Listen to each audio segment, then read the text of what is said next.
Hi, my name is Ron Dorn, and I'm coming to you in COVID-19 from a bedroom in my house where we're storing my granddaughter's extra supplies. Um, I want to have this conversation with you regarding my granddaughter or your children. The purpose of this video is to encourage you to maybe let your kids help you. That is, if you have kids.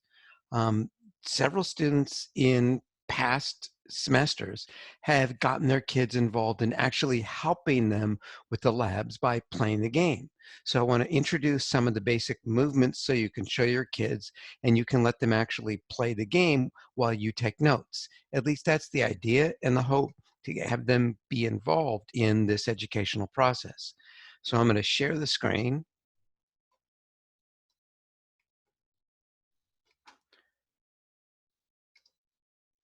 And we're here with the Grand Canyon and Topography Lab. Going to start the lab and walk you and maybe your kid through some basic movements.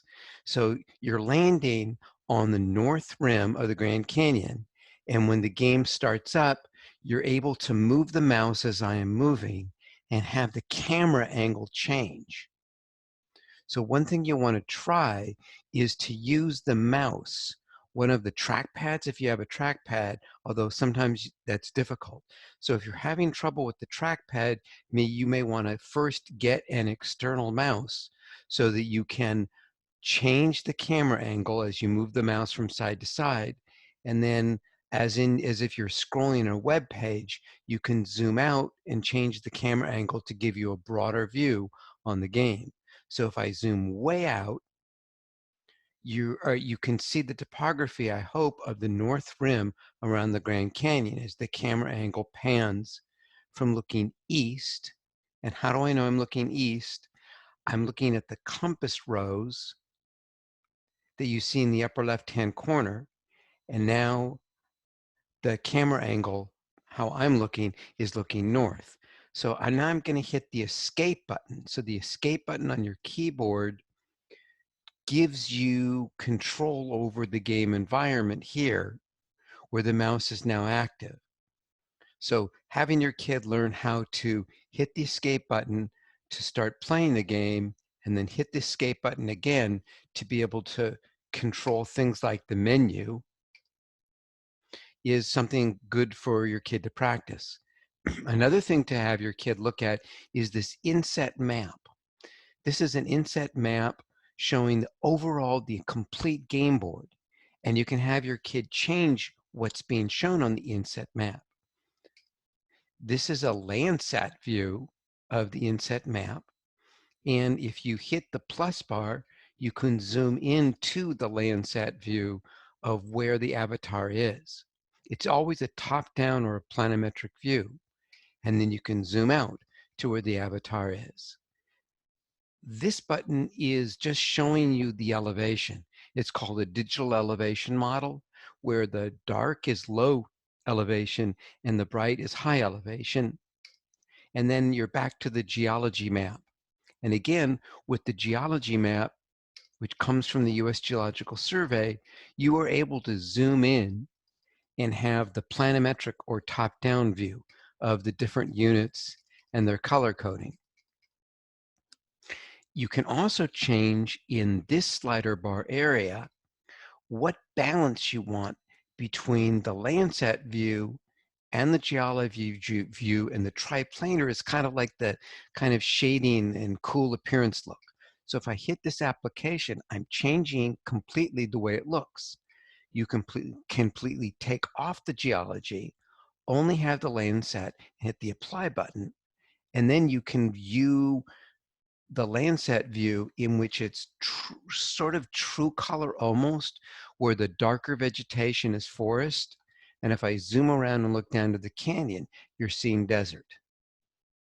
So these are different things that your kid can play with in terms of how the appearances rest. Let's go back to a default of no Landsat, mostly geology and a little bit of triplanar,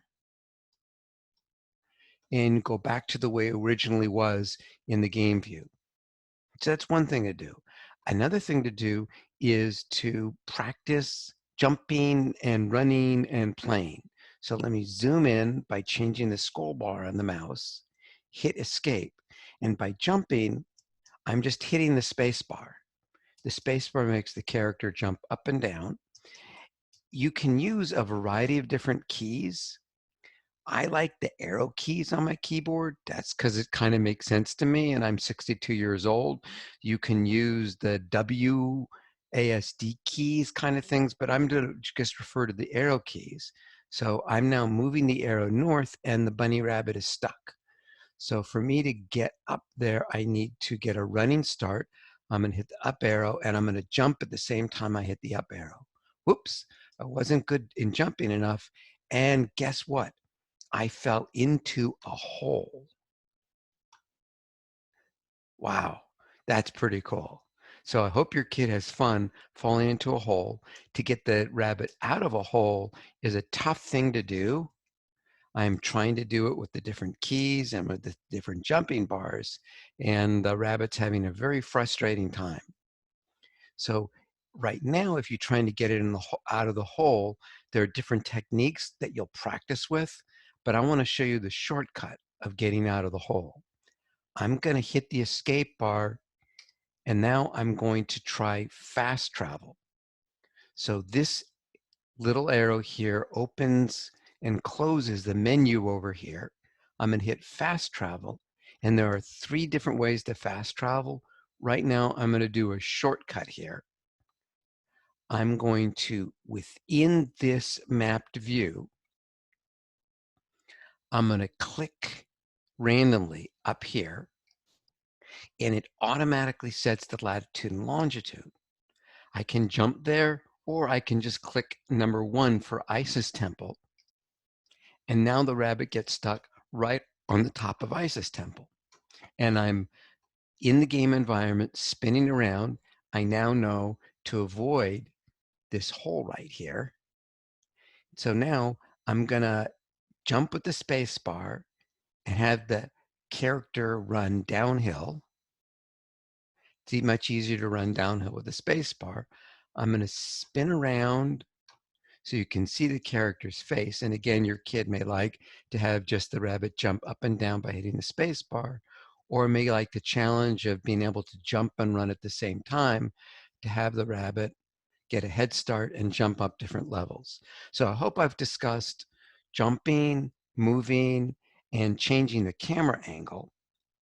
I should note one last thing, and that is that to have fun and then experiment. I'm hoping you're looking at this before the session actually starts so you can get a chance to actually explore the Grand Canyon in this way. Whether you're looking at the Landsat scene, reflecting reality, or at least the vegetation combination and then the topography, or whether you deal with the geology. Have fun, and if you have kids, I hope you have them help you.